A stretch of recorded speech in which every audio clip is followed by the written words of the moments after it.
I mean, ultimately, what has to happen for the Reign to be successful? You guys have worked on a lot of playing with pace and puck possession and moving your feet quickly, but, I mean, what's that final piece that has to come together?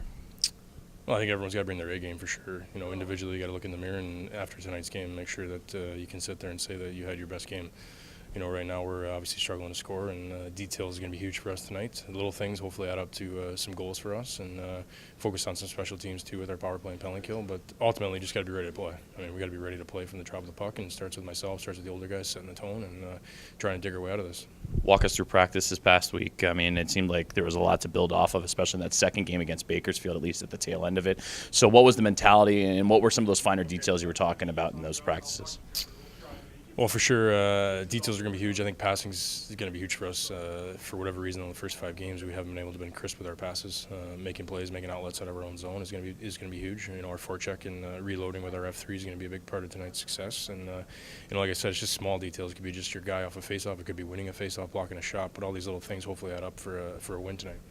Now, I know it's been a while for you.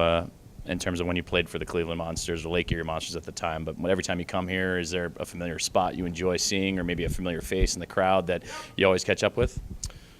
Yeah, I mean, it was definitely my first year as pro was here. It was an exciting time. They just brought back a team here, and I had good memories here. It was a good spot. The one guy I do miss is Phil. I don't know if you know who he is, but he used to work with the home team here, and he passed away a couple of years ago. But definitely miss seeing his smiley face coming in the locker room. But it's a good American Hockey League city for sure. They get good fans, they get good crowds, and they feed off of it. So hopefully tonight we can keep them quiet and find a way to get that win.